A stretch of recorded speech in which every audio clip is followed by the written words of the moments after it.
Player ہے جس کے پاس اتنا ایکسپینسو پرائیویٹ جیٹ ہے۔ اس کے علاوہ رونالڈو کے پاس اور بھی پرائیویٹ جیٹ ہے۔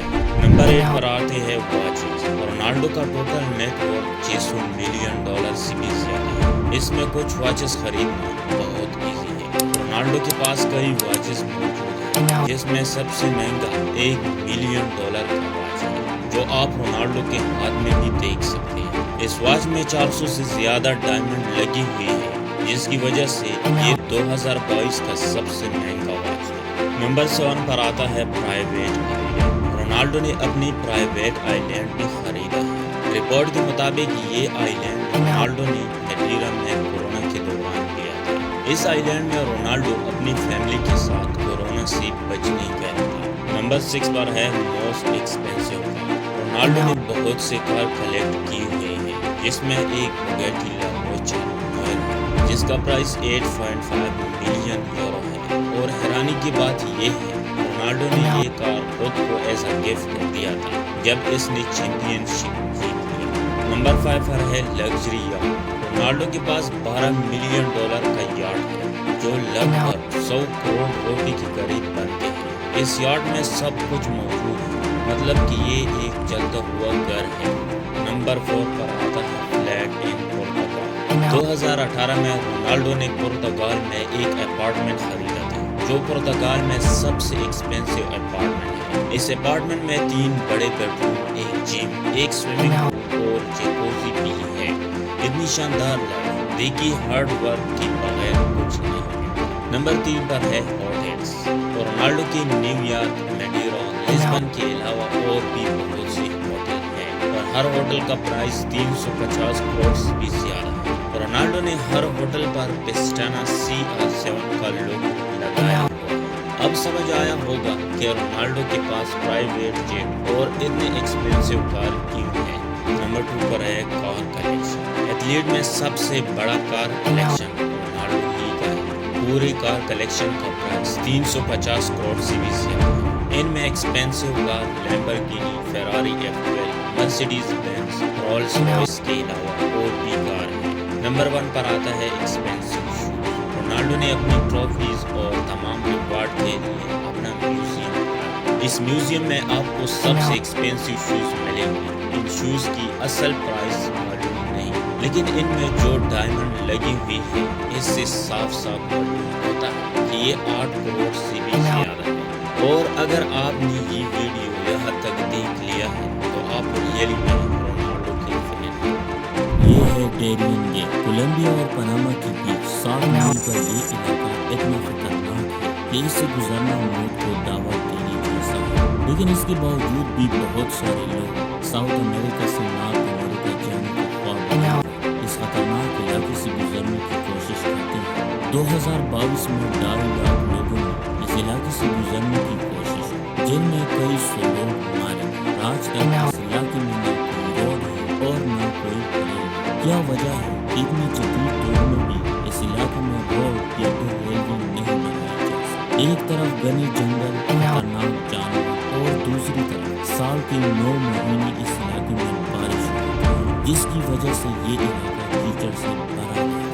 اب یہ بارشیں روڈ کو خوش ہونے ہی نہیں دیں اور ایسی کنڈیشن میں روڈ بنانا بہت مشکل ہے۔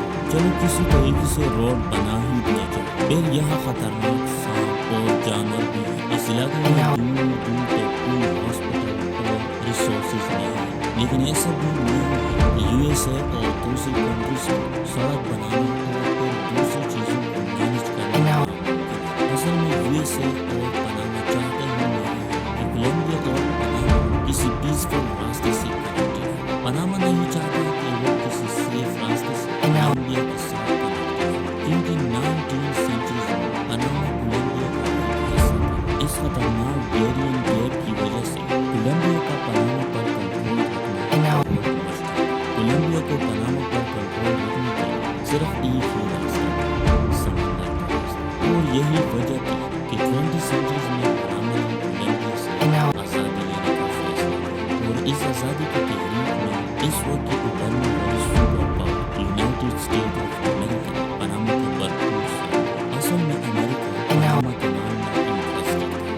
پاناما کینال بننے سے پہلے ایسٹرن اور ویسٹرن امریکہ میں ٹریڈ کرنے کے لیے شپس کو پورا ساؤتھ امریکہ کراس کر کے ویسٹ امریکہ میں جانا پڑتا، اس وجہ سے پاناما کینال بن گیا۔ اس وقت یہ مشہور تھا کہ جو کوئی پاناما کینال کنٹرول کرے وہ امریکہ کی بہت بڑی ویکنس کو کنٹرول کرے۔ اس وقت کولمبیا اس کینال کو امریکہ کو نہیں دینا چاہتا، اس وجہ سے امریکہ نے پاناما کو آزادی دلانے میں پاناما کینال کو ساتھ دیا۔ آخرکار 1903 میں پاناما کو کولمبیا سے آزادی ملی، لیکن امریکہ پاناما کو ریکگنائز کرنے والا دنیا کا سب سے پہلا برما میں پاناما کی گورنمنٹ نے پاناما کینال کے آس پاس علاقے امریکہ کو پرماننٹ ریلیز پر دے دی۔ 1999 تک یہ علاقہ امریکہ کے پاس تھا، لیکن 1999 میں امریکہ نے پاناما کینال کو واپس کر دیا، لیکن آج بھی یہ کینال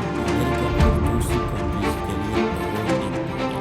آج کے دور میں پوری دنیا کا 6% سی ٹریڈ اس کینال کے ذریعے ہوتا ہے۔ یہ کینال پیسیفک اوشن اور اٹلانٹک اوشن کو کنیکٹ کرتا ہے۔ ہر سال 13,000 سے 14,000 تک کارگو شپس اس راستے سے گزرتی ہیں۔ اب اگر ڈیرین گیٹ کی طرف واپس آئے تو یہ کولمبیا اور پاناما کے بیچ ہے۔ کولمبیا جو پچھلے کئی سالوں سے انٹرنل وائلنس اور انسٹیبلٹی کا شکار ہے، اور اس کے ساتھ ساتھ دنیا میں زیادہ کوکین کولمبیا میں بنتی ہے۔ یہاں کے ڈرگ مافیا پوری ساؤتھ امریکہ میں مشہور ہے۔ اب یہ ڈرگ مافیا ان ڈرگ کو نارتھ امریکہ کے اندر اسمگل کرتا ہے۔ اب ڈیرین گیٹ کے ذریعے ان ڈرگ کی اسمگلنگ بہت مشکل ہو جاتی ہے، اس وجہ سے سی روٹ مافیاز یوز کرتے ہیں اور اکثر پاناما کوسٹ کا ان کو گرفتار کرتے ہیں۔ اب اگر ڈیرین گیٹ میں کوئی روڈ بن گئی تو مافیا کے لیے یہ بہت آسان ہو جائے گا، وہ بڑی آسانی سے نارتھ امریکہ میں ڈرگ اسمگل کریں گے۔ اس کے ساتھ ساتھ ہر سال لوگ ایک اچھی زندگی گزارنے کا خواب لے کر یہ راستہ استعمال کرتے ہیں۔ اگر ڈیرین گیٹ میں یہ روڈ بن گئی تو بہت زیادہ لوگ مائیگریشن کرنے کی کوشش کریں گے، اور ان سارے لوگوں کو نارتھ امریکہ یا پھر USA کو ڈیل کرنا پڑے، اور امریکہ ان غریب لوگوں کو اپنے اوپر بوجھ نہیں کرنا چاہتا۔ اگر پاناما اور کولمبیا ڈیرین گیٹ میں روڈ بنانے کی ایگریمنٹ کرے تو پھر بھی امریکہ اس روڈ کو بننے نہیں دے گا، کیونکہ اس روڈ کا بننا امریکہ کے لیے نقصان دہ ثابت ہوگا، اور امریکہ ایسا کبھی نہیں ہونے دے گا۔ ایک گھنٹے میں $25 اور پورے سال میں $1.2 ملین سے مطلب 25 کروڑ صرف ایک لائف گارڈ کرنے ہیں۔ اس کے علاوہ آپ فشنگ، ریس اور ویو انجوائے کر سکتے ہیں۔ آپ کا صرف ایک کام ہوگا کہ یہ والا لائف گارڈ بند نہیں ہونا چاہیے، لیکن ان سب کے باوجود بھی لوگ یہ جاب کیوں نہیں کرتے؟ آج سے ہزاروں سال پہلے سفر کرنے کے لیے نہ ہی کوئی روڈ تھی اور نہ ہی وہیکل۔ لمبے سفر کے لیے سب سے آسان راستہ تھا سمندری راستہ۔ جب ٹریڈر اپنے مال کو بائی یا سیل کرنے کی سفر پر جاتے تھے تو ان کو سفر کے دوران بہت مشکلات پیش آتی، کیونکہ اس وقت شپس لکڑی سے بنے ہوتے تھے، اس وجہ سے جب بھی طوفان آ جاتا تو ان کو نقصان پہنچا۔ اس طرح ایک رات جب ایک بلوس پر سفر پر نکلا تو سمندر میں موجود بڑے بڑے چٹانوں سے ان کی شپ ٹکرا جاتی ہے، جس کی وجہ سے اس کی شپ کو بہت نقصان ہو جاتا ہے۔ اس کے علاوہ اٹلانٹک اور پیسیفک اوشن اتنے بڑے ہیں کہ اگر ہم ساتوں کانٹیننٹ کو ڈبل کر کے اس میں رکھ دیں تو بھی اوشن اس سے بڑا ہے، اور یہ کہ ہماری زمین میں موجود 96% پانی سمندر ہی میں ہے۔ اس لیے سیلر کو کچھ بھی پتہ نہیں ہوتا کہ ہم اگلے لینڈ ایریا سے کتنے دور ہیں۔ یہ اس لیے کہ اس ٹائم نہ ہی کوئی کمپاس بن گیا تھا اور نہ ہی اتنی ٹیکنالوجی تھی یا GPS سسٹم جس سے وہ راستہ معلوم کرے۔ ہاں، یہ لوگ سورج، چاند یا ستاروں کی روشنی سے سفر کرتے تھے اور اس کو نیویگیشن کے طور پر استعمال کرتے تھے، لیکن اس کے باوجود بھی بہت سے واقعات پیش آ رہے ہیں، جیسے کہ کیپٹن ایلس اپنی کریو کے ساتھ پیسیفک اوشن کراس کرتے ہیں تو رات میں اچانک بادل آ جاتے ہیں جس کی وجہ سے ستارے چھپ جاتے ہیں اور ساتھ ہی سمندر میں سخت طوفان آ جاتا ہے اور یہ لوگ راستے سے بھٹک جاتے ہیں۔ جب صبح ہو جاتی ہے تو یہ سمندر میں لوسٹ ہو جاتے ہیں اور پانی پینے کے لیے بھی ان کے پاس کوئی شے باقی نہیں تھا، اور سمندر کا پانی بھی نہیں پی سکتے کیونکہ یہ بہت نمکین ہوتا ہے اور انسان کا جان بھی لے سکتا ہے۔ بہرحال بہت مشکل سے ان لوگوں کو لینڈ ملا اور ان سب پرابلم کی وجہ سے فرسٹ لائٹ ہاؤس کی شروع ہوئی۔ First light house the Paris of Alexandria Egypt میں بنایا۔ یہ دنیا کا سب سے پہلا لائٹ ہاؤس تھا جو کہ تقریباً 450 فٹ ہائی تھا۔ یہ اسٹرکچر 1500 سال تک کھڑا رہا، لیکن 14 سینچریز میں ایک ارتھ کویک کی وجہ سے کمپلیٹلی ڈسٹروائے ہوا اور پھر یہاں سے لائٹ ہاؤس کا کنسیپٹ پوری دنیا میں پہلے تو یہ سمندر کے کنارے بنایا جاتا تھا، مگر ٹریڈ میں اضافے کے ساتھ اس کو بھی سمندر کے اس جگہ بنانا شروع کیا جہاں شپس کو بہت زیادہ خطرہ تھا۔ اس وجہ سے سمندر کے سینٹر میں جگہ جگہ پر یہ اسٹرکچر دیکھنے کو ملا۔ پہلے تو اس میں آگ لگائی جاتی تھی، مگر وقت کے ساتھ ساتھ اس میں بھی چینجز ہوئے اور آج اس میں الیکٹرک لائٹ استعمال ہوتی ہے۔ اکثر لوگ یہ جو کر چکے ہیں، اس کی سب سے بڑی وجہ یہ ہے کہ سمندر میں طوفان ہونے کا خطرہ بہت زیادہ ہوتا ہے، جس کی لہر بہت اوپر تک جاتی ہے اور لائٹ ہاؤس کو بھی گھیر لیتی ہے، جس کی وجہ سے یہاں سے انسان کو بھی اپنے ساتھ لے سکتا ہے۔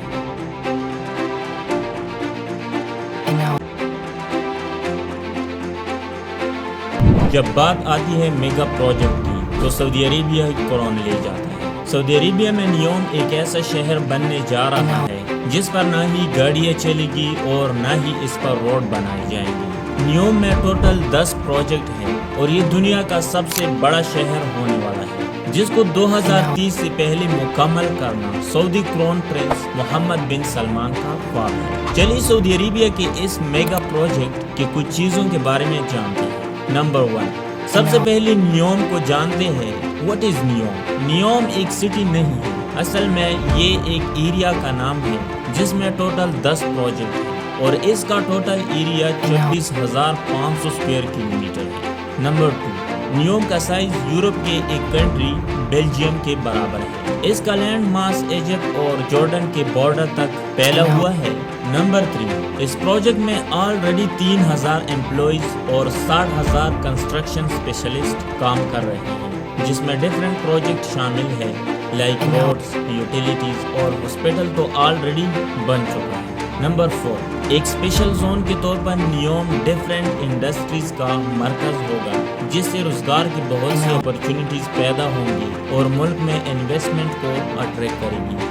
اس پروجیکٹ کا مین پرپس کہ کنٹری کو سیلف سفیشینٹ بنائے اور ساتھ ہی گڈس اینڈ سروسز خود پروڈیوس کرے۔ نمبر 5، نیوم دنیا کے سب سے بڑے کاربن فری ہائیڈروجن پلانٹ کا گھر ہوگا اور شاید کہ 2026 تک کمپلیٹ بھی ہو جائے۔ یہ پلانٹ ایک ہی دن میں 600 ٹن سے زیادہ فری کاربن ہائیڈروجن پروڈیوس کرے گی اور یہ دنیا کا سب سے بڑا پلانٹ ہوگا جو نیوم کے ایک پروجیکٹ آکسیگون میں بنی گی۔ نمبر 6، ایک رپورٹ کے مطابق بتایا گیا ہے کہ سعودی نے 2034 میں فٹ بال ورلڈ کپ کی ہوسٹنگ کے لیے پلاننگ شروع کی ہے، جو نیوم کے پروجیکٹ ترجینا میں منعقد کی جائے گی۔ نمبر 7، نیوم نے حال ہی میں ایک بہت لمبے بلڈنگ کی تصویر جاری کی ہے جو ترجینا کے ترقی کے مرکز میں ایک پہاڑ کی چوٹی پر کھڑا ہے۔ اس بلڈنگ کو ڈسکوری ٹاور کا نام دیا گیا ہے۔ یہ ٹاور 330 میٹر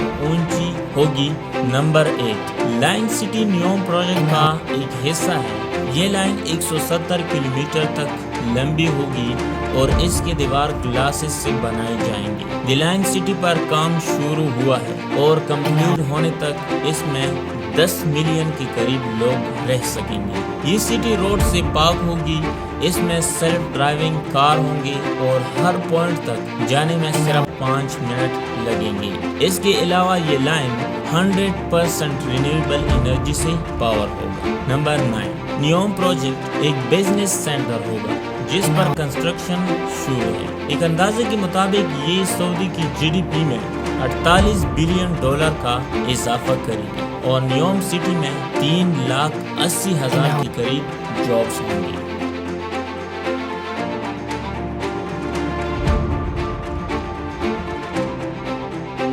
10 نومبر 1975 کی رات کو ایک بڑی شپ سپیریئر لیک میں سفر شروع کرتی ہے جس میں ٹوٹل 29 کرو ممبر بھی سوار تھے، لیکن یہ شپ پھر سے واپس کبھی نہیں آتی۔ اس رات کو آخر کیا ہوا تھا اور اس لیک کی گہرائی میں کیا سیکرٹ چھپی ہوئی ہے۔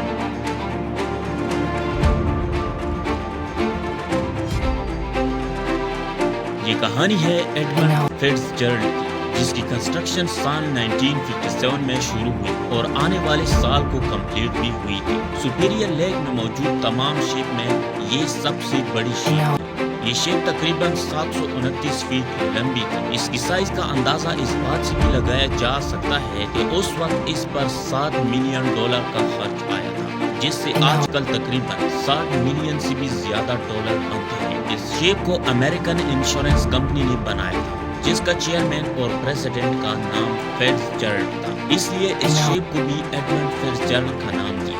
مسٹر فیٹزجرلڈ کو اپنی شپ پر بہت زیادہ ناز تھا، کیونکہ یہ شپ ایک لگژری شپ بھی تھی اور لیک سپیریئر میں سب سے بڑی شپ کا ریکارڈ بھی ایڈمنڈ فیٹزجرلڈ کے پاس تھا۔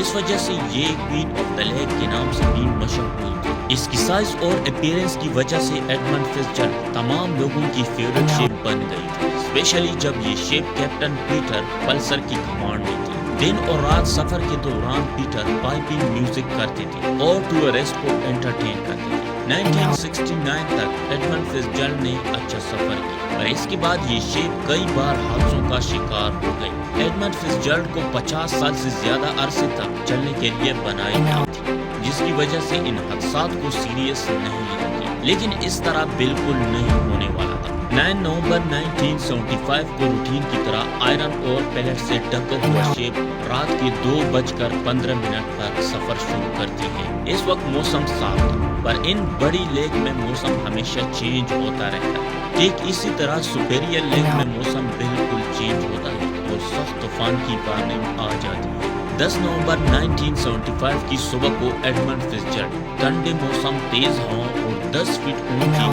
لہروں کی طوفان میں پھنس جاتا ہے۔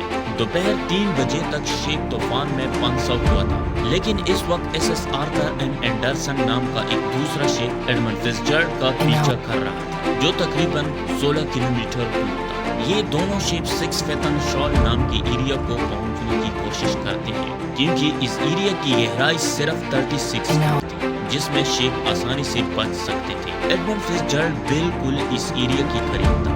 آدھے گھنٹے کے بعد ایڈمنڈ فیٹزجرلڈ کی کیپٹن اینڈرسن کی کیپٹن سے کنٹیکٹ کرتا ہے۔ وہ یہ بتاتا ہے کہ شپ کو بہت نقصان پہنچا ہے۔ کیا آپ میرے ساتھ اس وقت تک رہو گے جب تک میں وائٹ فش تک نہ پہنچوں؟ بٹ ایڈمنڈ فیٹزجرلڈ کبھی وائٹ فش نہیں پہنچتا۔ کیپٹن نے بہت کوشش کی، لیکن اس ایریا تک جانے میں ناکام رہے۔ ایس اینڈرسن ان کو ریڈار فراہم کرنے کی کوشش کر رہا تھا، تاہم اینڈرسن خود ان طوفان کی ہاتھوں تکلیف اٹھا رہا تھا، پر اس کے باوجود بھی شام کے 7 بجے دونوں شپ ایک دوسرے کی کنٹیکٹ میں آ جاتے ہیں، لیکن یہ کنٹیکٹ دونوں کیپٹن کے درمیان آخری کنٹیکٹ تھا۔ صرف 30 منٹ کے بعد ایڈمنڈ فیٹزجرلڈ آنکھوں سے بالکل غائب ہو جاتا ہے اور سپیریئر لیک کی گہرائی میں ڈوب جاتا ہے، لیکن طوفان کی شدت نے تلاش اور بچاؤ کی کوشش میں رکاوٹ ڈالی۔ اس شپ میں ٹوٹل 29 افراد سوار تھے۔ افسوس کی بات یہ ہے کہ اس دن تمام افراد اپنی جان سے ہاتھ دھو گئے۔ اس ایکسیڈنٹ کی چند دن بعد 14 نومبر کو ایڈمنڈ فیٹزجرلڈ کی لوکیشن مل جاتی ہے، جس کا ملبہ اونٹیریو سے 15 میل دور 530 فٹ کی گہرائی میں پڑتا ہے۔ اس کی ڈسکوری کے بعد اور بھی ریسرچ کی گئی۔ سال 1976 میں ابدوزوں کا استعمال کرتے ہوئے ایڈمنڈ فیٹزجرلڈ کو قریب سے ملا، جو 2 ٹکڑوں میں تقسیم ہو چکا تھا۔ امید ہے آپ سب کو ہماری یہ ویڈیو بھی پسند آئی ہوگی۔ مزید اس طرح ویڈیو دیکھنے کے لیے ہمارے چینل کو ضرور سبسکرائب کریں۔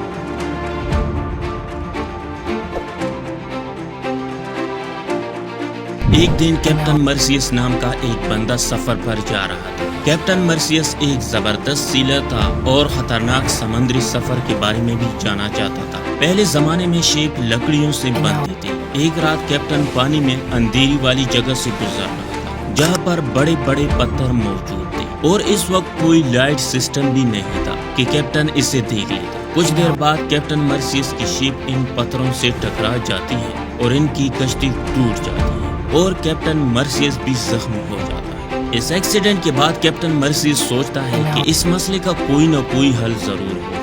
پھر ایسا ہی ہوتا ہے اور لائٹ ہاؤس کی ڈسکوری ہوتی ہے۔ لائٹ ہاؤس ایک ٹاور ہوتا ہے جس کے اوپر ایک بڑا لائٹ لگا ہوتا ہے، جو سمندر میں آنے والے تمام شپ کو گائیڈ کرتا ہے۔ چلو آج کی ویڈیو میں کچھ خطرناک لائٹ ہاؤس کو دیکھتے ہیں۔ نمبر 1 پر آتا ہے لا جومنٹ لائٹ ہاؤس. پہلے یہ تصویر دیکھو کہ کس طرح سمندر کی لہروں نے اس لائٹ ہاؤس کو گھیر لیا ہے. اگر یہ لہریں چاروں طرف ہوتی تو اس میں موجود بندے کو بھی لے جا سکتا. یہ ہے لا جومنٹ لائٹ ہاؤس جو فرانس کے نارتھ ویسٹرن میں ہے. فرانس کے اس حصے میں بہت سخت طوفان آتے تھے جس کی وجہ سے 1888 سے لے کر 2004 کے درمیان یہ 31 شپ تباہ ہوئی. اس لائٹ ہاؤس بنانے کا منصوبہ جون 1896 میں گلاسکو میں بنائے گئے اسٹیم شپ ایس ایس ٹرومینڈ کیسل کے ایکسیڈنٹ کے بعد شروع ہوئی. اس شپ میں ٹوٹل 250 لوگ مر گئے تھے. لا جومنٹ لائٹ ہاؤس کی شروعات پھر 2004 میں ہوئی لیکن اکثر خراب موسم کی وجہ سے 2011 تک بھی کمپلیٹ نہ ہو پائی. نمبر 2 پر آتا ہے Stannard Rock Lighthouse. Lake Superior fresh water کے حساب سے دنیا کا سب سے بڑا لیک ہے. اس لیک میں 500 کے قریب شپ تباہ ہو چکے ہیں. سب سے مشہور واقعہ حال ہی میں 1975 میں پیش آیا جب ایڈمنڈ فیٹزجرلڈ نام کا ایک امریکن شپ سخت طوفان کی وجہ سے تباہ ہوا جس میں سوار تمام 29 افراد بھی ہلاک ہوئے تھے. سٹنر راک لائٹ ہاؤس بھی اس لیک میں ہے. یہ لائٹ ہاؤس زمین سے 39 کلومیٹر دور ایک چٹان پر بنایا گیا ہے.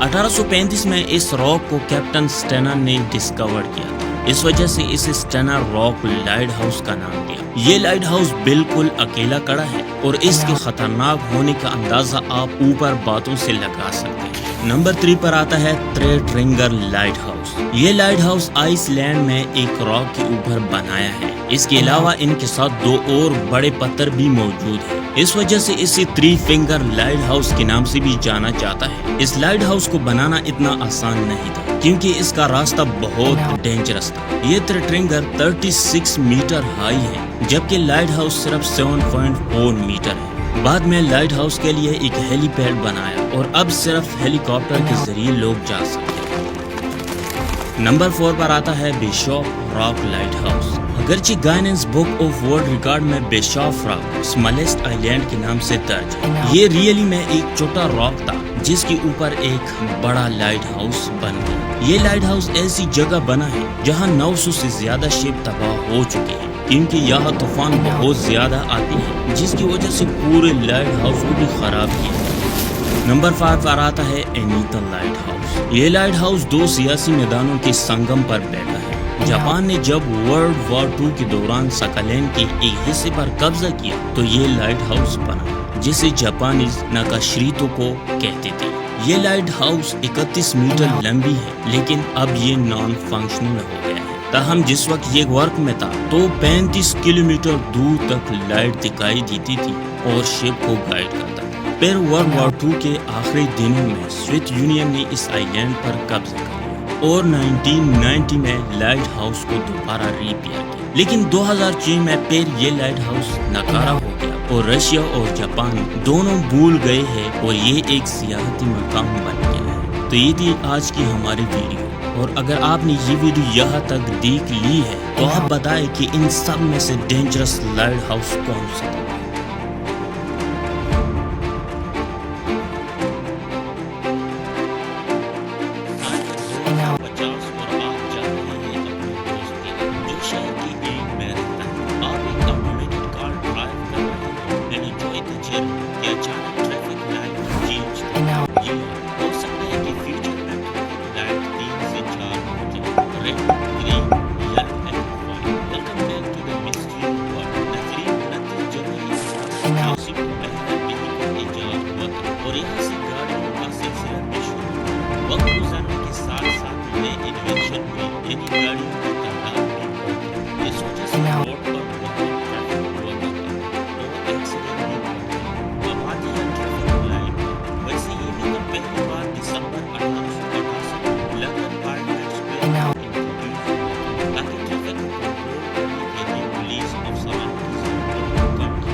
اس کی